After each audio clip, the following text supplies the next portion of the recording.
Eu já preparava o corpo de Carlo Acutis há 18 anos. Pensava que nada mais poderia me surpreender naquela sala fria, onde a morte sempre tinha o mesmo cheiro. Mas quando minhas mãos tocaram sua pele 6 horas depois de ele ter parado de respirar, soube que algo estava completamente fora do comum, algo que a ciência não conseguia explicar, algo que me fez duvidar de tudo o que eu achava que sabia sobre a morte. Meu nome é Luciana Berti e trabalho na funerária San Giuseppe em Monza, Itália. Quando comecei nesta profissão, aos 23 anos, recém-divorciada e com uma filha pequena, pensei que seria apenas temporário, um emprego decente enquanto procurava algo melhor. Mas os anos se passaram e me tornei a confidente de confiança das famílias que atravessavam o pior momento de suas vidas. Aprendi a costurar ternos em corpos rígidos, a maquiar rostos que perderam a cor, a pentear cabelos que jamais cresceriam novamente. Tornei-me eficiente, rápida, profissional. Parei de chorar depois do primeiro ano. Parei de rezar depois do terceiro. A morte se tornou minha rotina, algo técnico, desprovido de mistério. Ou pelo menos era o que eu pensava. Em 12 de outubro de 2006, recebi um telefonema do Hospital San Gerardo. Um adolescente havia falecido naquela manhã, vítima de leucemia aguda. A família solicitou que fossem feitos todos os preparativos para um velório público. Nada fora do comum. Anotei o nome no meu caderno. Carlo Acutis, 15 anos. Lembro-me de ter suspirado. Os jovens sempre representavam um desafio emocional maior, mesmo que fossem profissionalmente mais simples. Seus corpos não apresentavam as complicações dos idosos, mas o peso de uma vida interrompida precocemente preenchia o ambiente com um tipo diferente de tristeza. Uma tristeza que até eu, com minha armadura profissional, sentia na alma. Cheguei ao hospital por volta das 2 da tarde. Carlo havia falecido por volta das 7 da manhã, então aproximadamente 7 horas haviam se passado. Tempo suficiente para o rigor mortis se instalar, especialmente em um corpo jovem, cujo metabolismo havia sido desacelerado pela doença. Eu carregava minha bolsa com linha, agulhas, o terno que a família havia enviado, maquiagem e tudo o mais que eu precisava. A enfermeira que me acompanhou até a sala de preparação era jovem, talvez uns 25 anos. Seus olhos estavam vermelhos. Ele era especial, disse ela ao abrir a porta. Todos no hospital o adoravam. Ele nunca reclamou nenhuma vez. Assenti educadamente. As famílias sempre diziam que seus entes queridos eram especiais. Todos eram especiais para alguém. Mas quando entrei naquela sala, algo mudou no ar. Não sei como explicar sem parecer ridículo. Não era um cheiro, nem uma temperatura. Era uma presença. Como quando você entra numa igreja vazia e sabe que não está sozinho, mesmo sem ver ninguém. Balancei a cabeça. Muitos anos nesse trabalho estavam me afetando. Aproximei-me da maca, onde o corpo jazia coberto por um lençol branco. Respirei fundo, como sempre fazia antes de começar, e retirei o lençol. O rosto de Carlo Acutis me paralisou, não pela palidez da morte, nem pelas marcas da doença. Foi sua expressão que me paralisou. Em quase 2 décadas amassando cadáveres, vi todos os tipos de rostos, contorcidos pela dor, relaxados pelo alívio, desfigurados por acidentes, serenos pela velhice. Mas nunca vi um sorriso como aquele, sutil, mal insinuado nos cantos dos lábios, mas inegável. Como se estivesse sonhando com algo belo, como se soubesse um segredo que o preenchia de paz. Suas pálpebras fechadas não demonstravam tensão. Sua testa estava completamente lisa. Parecia dormir, mas não com o sono pesado da morte, e sim com o repouso de quem sabe que despertará em um lugar melhor. Estendi a mão para começar a tirar as medidas. É importante que você entenda. Após 6 ou 7 horas da morte, o corpo começa a esfriar e enrijecer. O rigor mortis inicia-se na mandíbula e no pescoço e depois desce. A pele fica serosa, fria como mármore, rígida. Já toquei em milhares de corpos nesse estado. Sei exatamente como é a sensação da morte sob meus dedos. Por isso, quando toquei no braço de Carlo Acutis para medir a manga do seu terno, meu coração disparou, assustando-me. Sua pele estava morna, não quente demais, mas também não fria. Morna, como se a vida tivesse partido apenas alguns minutos antes, não horas. E flexível, completamente flexível. Retirei a mão como se tivesse me queimado. Olhei em volta, buscando uma explicação racional. Talvez o aquecimento do quarto estivesse muito alto. Verifiquei o termostato. 19 graus. A temperatura padrão. Talvez eu estivesse doente, com febre, e minha percepção estivesse distorcida. Toquei minha testa. Estava normal. Toquei o braço de Carlo novamente, desta vez com mais firmeza, com as duas mãos. O calor ainda estava lá. Movimentei seu braço para ajeitar a camisa. Ele se moveu com uma suavidade natural, sem a resistência que deveria ter. Nenhuma rigidez. Isso era medicamente impossível. Eu não era médica, mas já tinha trabalhado com corpos o suficiente para saber que isso não acontecia. Nunca. Minhas mãos tremiam enquanto eu o ajudava a vestir a camisa branca que sua mãe havia escolhido. Era uma camisa social simples, impecável. Ao abotoar a gola, notei algo mais. Sua pele não era apenas quente e macia. Tinha também uma textura diferente. Não a secura típica da morte, mas uma suavidade que parecia viva. Parei no terceiro botão. Minha respiração acelerou. Isso não estava certo. Algo aqui estava errado. Ou talvez tudo estivesse melhor do que eu conseguia compreender. Terminei de vesti-lo com as calças e os sapatos que a família havia trazido. A cada instante, a sensação da presença deles se intensificava, como se alguém me observasse com carinho, sem julgamento, apenas com imensa ternura. Virei a cabeça várias vezes, esperando encontrar alguém na porta. Ninguém. Apenas eu e o corpo daquele adolescente, sorrindo em seu sono eterno. Coloquei o paletó, ajustei a gola, alisei as lapelas. Só faltava um detalhe.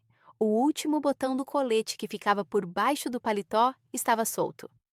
A família havia pedido especificamente que estivesse impecável.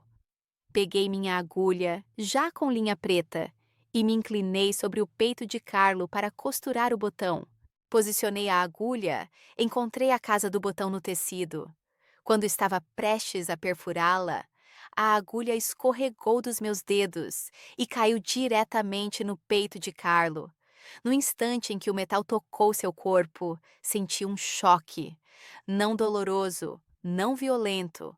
Um choque suave, como eletricidade estática, mas mais quente, mais envolvente. Percorreu meu braço e se espalhou pelo meu peito. Durou pouco mais de um segundo. Peguei a agulha, perplexa. Minhas mãos nunca tremiam no trabalho. Nunca. Respirei fundo, reposicionei a agulha. E ela caiu de novo. De novo no peito dele. De novo aquele choque quente, elétrico, impossível. Desta vez, mais forte. Desta vez, senti meu coração acelerar, não de medo, mas por algo que não conseguia nomear. Algo entre admiração e reverência. Coloquei a agulha na mesinha de cabeceira. Sequei as palmas das mãos no meu jaleco. Aquilo era um absurdo. Eu era profissional. Já havia costurado em condições muito mais difíceis. Cadáveres inchados, corpos feridos, situações que exigiam precisão absoluta. E agora, uma agulha escorregava das minhas mãos como se fosse meu primeiro dia. Peguei a agulha pela terceira vez, determinada. Segurei-a com mais firmeza. Inclinei-me novamente. Procurei a casa do botão. E pela terceira vez, a agulha escorregou dos meus dedos como se uma mão invisível a estivesse empurrando. caiu exatamente no mesmo lugar no peito de Carlo. E pela terceira vez, aquele choque percorreu meu corpo. Mas desta vez não era apenas físico. Desta vez veio acompanhado de algo mais. Uma sensação de paz tão profunda que meus olhos se encheram de lágrimas sem permissão. Uma certeza inexplicável de que tudo estava bem, que Carlo estava bem, que eu estava testemunhando algo sagrado que eu não merecia, mas que estava sendo dado a mim mesmo assim. Me afastei da maca. Lágrimas escorriam pelo meu rosto e eu nem tentei contê-las. Eu não chorava neste trabalho há 15 anos. E agora eu chorava sobre o corpo de um menino que eu não conhecia, que havia morrido jovem demais, mas que de alguma forma tocava minha alma com uma força que nenhum sermão, nenhuma homilia, nenhuma oração conseguira em décadas. Porque eu havia parado de acreditar há muito tempo. Depois do meu divórcio, depois de ver tanta morte injusta, tanta doença em crianças, tantas famílias desfeitas, eu havia decidido que, se Deus existisse, ele não estaria muito interessado em nós. Eu havia parado de ir à missa. Eu havia guardado meus terços em uma gaveta esquecida. Eu havia me tornado uma mulher prática e cética, que confiava apenas no que podia tocar e medir. E agora eu estava ali, chorando diante do corpo de Carlo Acutis, sem entender o porquê. Enxuguei as lágrimas com o dorso da mão. Peguei a agulha pela quarta vez. Desta vez, ela não tremeu em meus dedos. Desta vez, costurei o botão suavemente, com a minha precisão habitual, como se a tarefa anterior tivesse sido um teste que eu finalmente passara ao me render, ao aceitar que nem tudo tem uma explicação. Terminei o trabalho em silêncio. Pentei cuidadosamente seus cabelos castanhos. Eram macios, espessos, cheios de vida apesar da morte. Ajustei sua gravata. Verifiquei cada detalhe. Ele parecia perfeito, parecia em paz. Parecia que a qualquer momento poderia abrir os olhos e sorrir abertamente. Eu estava recolhendo minhas ferramentas quando algo me deteve. Um impulso inexplicável. Voltei para perto de Carlo e, sem saber por quê, verifiquei os bolsos da calça dele. Não fazia parte do meu trabalho. As famílias já esvaziavam os bolsos antes de entregar as roupas. Mas meus dedos se moveram por conta própria, procurando no bolso direito, e encontraram algo, um pequeno pedaço de papel dobrado. Tirei-o, desdobrei-o com cuidado, e o mundo parou. Era um santinho da Eucaristia, uma imagem do Santíssimo Sacramento rodeada por raios dourados. Reconheci-o imediatamente, porque era idêntico a um que eu tinha. Um que a minha avó me dera na minha primeira comunhão, décadas atrás. Um que eu carregava na bolsa como um amuleto sem fé, mais por hábito do que por devoção. Um que eu perdera naquela mesma funerária 2 anos antes, durante o velório de um senhor idoso. Procurei por toda a parte. Revirei cada canto da sala de preparação. Nunca o encontrei. E agora estava ali, no bolso da calça de um adolescente, que ele acabara de vestir. Calça que a família dele trouxera limpa, passada, provavelmente nova em folha. Se esta história lhe tocou, convido você a ficar. O que vem a seguir é ainda mais impactante. Virei o cartão de oração. No verso, com minha própria caligrafia desbotada pelo tempo, estavam minhas iniciais, LB Luciana Berthe. Eu as havia escrito há mais de 30 anos, quando ainda acreditava, quando ainda rezava, quando ainda pensava que Deus ouvia. Minhas pernas fraquejaram. Sentei-me na cadeira no canto, agarrando aquele cartão de oração como se fosse a única coisa real em uma sala cheia de impossibilidades. Não havia explicação lógica. Nenhuma. Aquele cartão de oração havia desaparecido 2 anos atrás. Estas calças eram novas. Ninguém sabia do meu cartão de oração perdido. Ninguém, exceto eu. E agora ele estava ali, devolvido a mim por um menino morto que sorria como se soubesse exatamente o que estava fazendo. Fiquei naquele quarto muito mais tempo do que o necessário. Olhei para Carlo, olhei para o santinho, Olhei para as minhas próprias mãos que sentiram aquele choque elétrico 3 vezes. Tentei encontrar uma explicação racional, mas não havia nenhuma. Tentei me convencer de que era uma coincidência, mas não consegui, porque coincidências não são mornas 7 horas depois da morte. Coincidências não trazem um alívio momentâneo quando uma agulha cai sobre elas. Coincidências não devolvem objetos perdidos com suas iniciais gravadas décadas atrás. Quando finalmente saí daquele quarto, a jovem enfermeira estava me esperando no corredor. Está tudo pronto? Perguntou ela. Assenti, sem confiar na minha própria voz. Você está bem? Insistiu ela, vendo minha expressão. Sim, menti. É que ele era tão jovem. Ela assentiu tristemente. A mãe dele disse que ele sempre falava de Jesus na Eucaristia, que passava horas diante do tabernáculo, que dizia que seu melhor amigo estava lá. Senti minhas pernas fraquejarem novamente. A Eucaristia, o santinho na minha mão, o choque no meu peito.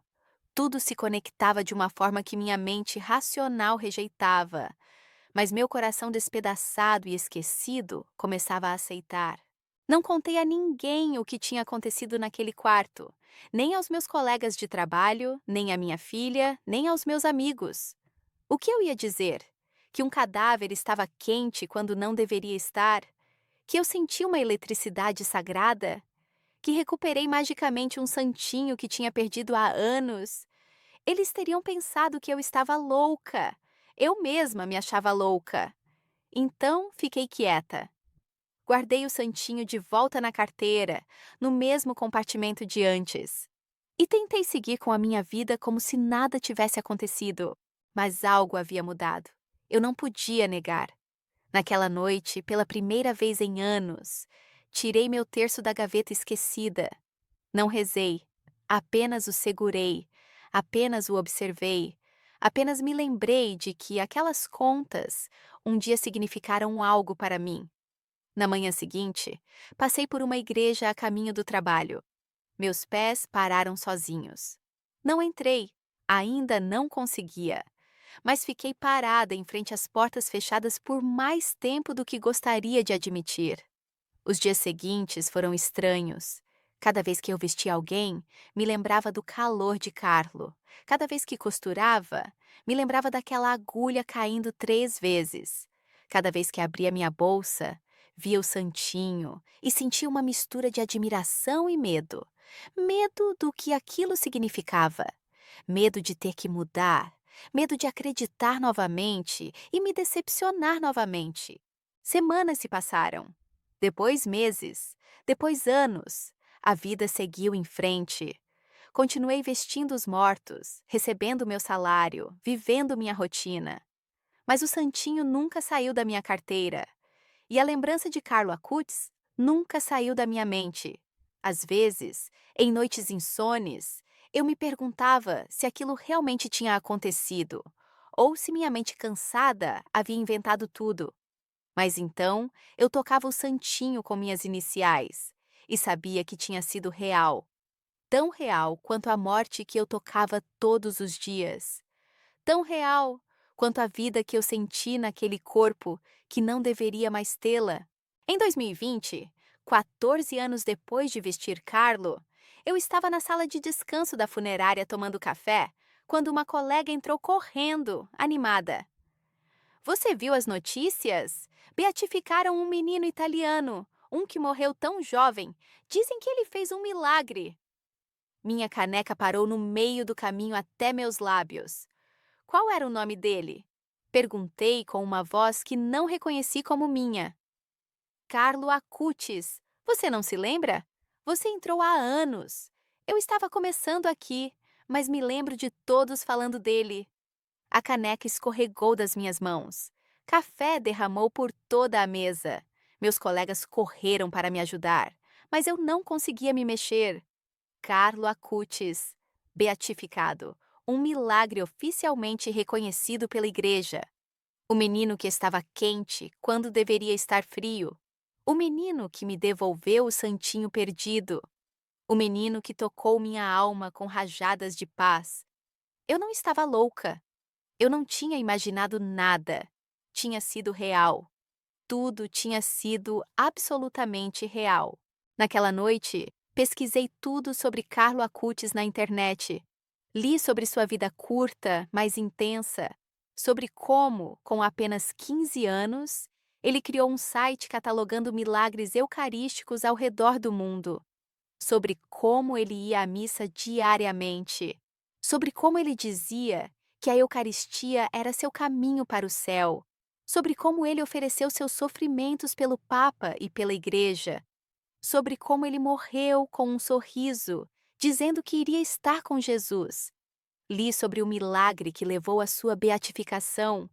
Um menino brasileiro com um pâncreas mal formado, que foi completamente curado depois que sua mãe rezou, pedindo a intercessão de Carlo. Um milagre inexplicável do ponto de vista médico. Oficialmente reconhecido, documentado, real. E então eu entendi. Entendi por que seu corpo estava quente. Por que eu havia sentido aqueles choques. Por que eu havia recuperado meu santinho. Não tinha sido por ele, tinha sido por mim, por uma mulher que havia deixado de acreditar, por uma costureira que vestia os mortos sem nunca ter visto a vida, por uma alma que se endurecera tanto quanto os cadáveres que ela tocava. Carlo Acutis, em sua morte, me concedeu um milagre pessoal, um pequeno milagre, um que ninguém mais conhecia, um que não seria documentado nem investigado pelo Vaticano, mas um milagre real, um que me esperava há 14 anos, para que eu estivesse pronta para aceitá-lo. Naquela noite, chorei como não chorava há décadas. Chorei por todos os anos que vivi sem fé. Chorei por todas as vezes que rocei a morte sem enxergar a vida. Chorei por ter sido tão cega, tão orgulhosa, tão quebrada. E chorei de gratidão, porque o menino de 15 anos que amava a Eucaristia intercedeu por mim do céu, porque ele me tocou quando eu já não sabia como pedir para ser tocada, porque ele me devolveu mais do que apenas um santinho. Ele me devolveu a capacidade de crer. No dia seguinte, entrei numa igreja pela primeira vez em mais de 20 anos. Minhas pernas tremiam. Meu coração batia tão forte que eu achava que todos podiam ouvi-lo. Sentei-me no último banco, o mais longe possível do altar. Eu não sabia o que fazer. Não me lembrava como rezar. Mas peguei meu santinho da Eucaristia, aquele que eu tinha tirado do bolso do Carlo, e o segurei nas mãos. E sussurrei: Obrigada. Só isso. Obrigada, Carlo. Obrigada por não me deixar perdida. Obrigada por me lembrar que existe mais do que a morte. Obrigada por me mostrar que o céu é real. Desta vez, não houve choques elétricos, nem sinais dramáticos. Apenas uma paz que preencheu meu peito da mesma forma que naquela tarde na sala de preparação. Uma paz que me dizia que eu estava no lugar certo, que eu finalmente havia voltado para casa. Agora, cada vez que visto um corpo, rezo por aquela alma. Cada vez que costuro um traje funerário, penso em Carlo e em como a morte não é o fim. Cada vez que uma família chora a perda de um ente querido, falo com eles com uma esperança que eu não tinha antes, porque toquei um santo antes que o mundo soubesse que ele era um. Senti o céu em minhas mãos quando ainda não acreditava nele. Fui amada por Deus através de um adolescente falecido que me deu um milagre que ninguém mais jamais veria. O santinho nunca sai da minha carteira. Está gasto, dobrado de tanto uso. Mas minhas iniciais ainda estão lá, escritas quando eu tinha 8 anos e o mundo parecia cheio de magia. Carlo Acutis me devolveu essa magia. Devolveu-me a fé, devolveu-me a mim mesma. E embora tenha levado 14 anos para eu entender completamente, agora sei que cada segundo de espera valeu a pena. Porque a graça de Deus não tem pressa. Ela espera pacientemente até que estejamos prontos para recebê-la. E quando chega, transforma tudo. Se você quiser continuar lendo depoimentos como este, há muitas outras histórias esperando por você neste canal.